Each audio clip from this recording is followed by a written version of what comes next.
here we are with Helbling Readers Blog at IATEFL, and I feel we're exceptionally lucky to have David Heathfield here with us. He's an oral storyteller, and I'll be asking him some questions. Hello, David. Hi, Maria. Very pleased to answer your questions.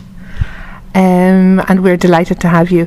The first question is, can you tell me how you first came in contact with storytelling? Well, it's before I can really remember. I mean, I was lucky in that my dad liked telling stories. So when he came home from work, when I was very young, it would have been at my bedtime. So Dad would come home either just before we went to bed or just after we went to bed, about 7 o'clock in the evening. But the ritual was, he came to the bedroom I shared with my younger sister. My two older sisters had the other room, and he sat on the end of my bed or my sister's bed, and sometimes he had his guitar, and he wasn't a great guitar player, but what I remember is that it was very personalised. He didn't just tell traditional tales, it was very interactive. Tell us another story about the bear, the blue bear and the red bear and the green bear, and he told us another story that he just made up on the spot. But all I remember is that sense of excitement and comfort and love that came with storytelling. And can you tell me, when did you first start bringing storytelling into your English teaching? Yeah, well, that is how I started, really. I mean, as a teacher, after a few years of finding my way and what I enjoyed and what worked for me in the classroom, and what worked for my students, I should say, as well, I was also doing a lot of theatre, like community theatre, which is very story-based, some of it. And I started bringing drama particularly into my teaching, and along with drama, storytelling. And both of those evolved, both of those became core parts of the way my students seemed to enjoy learning. It seemed to be very effective for removing inhibition and developing fluency and spontaneity. I was teaching at that time a lot of Japanese adult women in the UK who often, this is a huge generalisation, but who often found it hard to get out of patterns of behaviour in a classroom, sitting behind a desk, where they were very quiet. And so I was always moving the desks aside, getting them standing, mingling, doing activities. And storytelling and drama just were keys for unlocking discussion and creativity and spontaneity, and going into a role where they weren't being themselves but were free to explore more.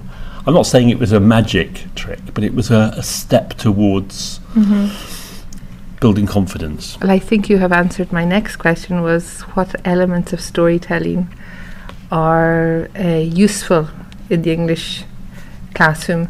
So well, that's everything, really. I mean, storytelling kind of ticks all the boxes because you're introducing language and grammar as well, in the patterns of the language that you use through the story in a rich context, a meaningful context.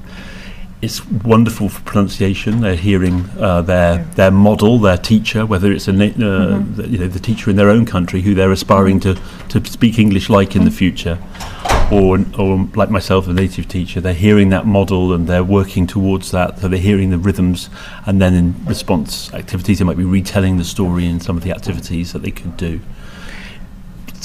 Speaking skills, listening skills, it really covers everything, doesn't it, storytelling? It certainly does.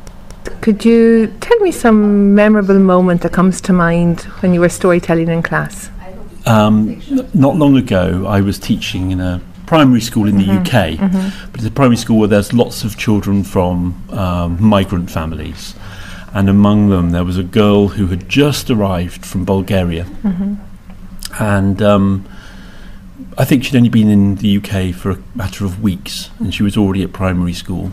And it was a really big challenge. You could see it. The first time I saw her, she was isolated. She had lots of buddies who were looking after her, but she had very, very little English. So what I managed to do is to find a Bulgarian story in Bulgarian on a website, and the equivalent story in an English translation. So I was able to give her the story to read in Bulgarian. And so she knew the story that I was telling to her classmates was a Bulgarian story. and that they were enjoying it and they were responding to it. And you should have seen the emotion on this girl's face, that they were celebrating and enjoying a traditional Bulgarian story. That was a very magical moment. I can imagine, and very sudden sense of acceptance.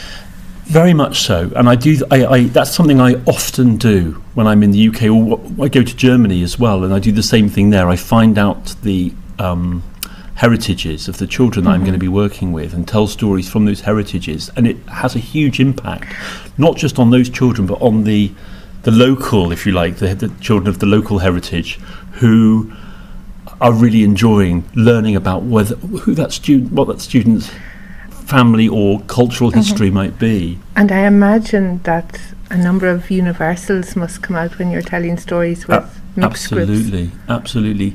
Storytelling's fascinating. It has a lot of universal aspects in terms of themes and motifs that come up.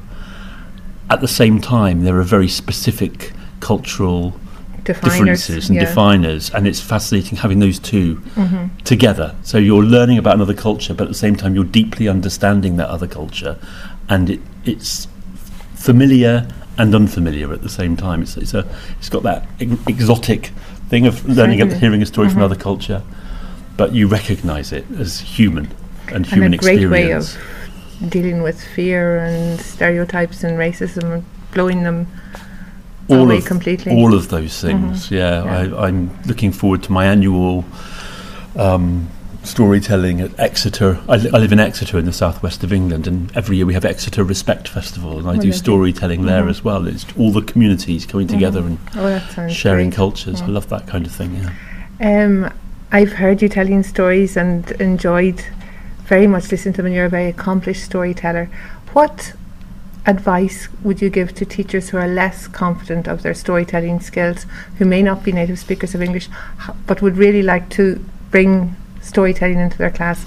Have you any pointers that they can use? I'm going to refer to my own case, but I think it's relevant. I found my own way with storytelling in a way, right? Because I was doing some theatre, I was trying things out. I didn't really have a mentor or a model in that sense. But what I did is it was Christmas, and I found a Norwegian Christmas story with a troll, and I told it to some adult students that I was teaching, and it worked well, and we did some drama, and a year passed, and it was December, and I thought, I told that story about the troll. And for about 3 years, that was the story I told. Every year I told the story about the troll.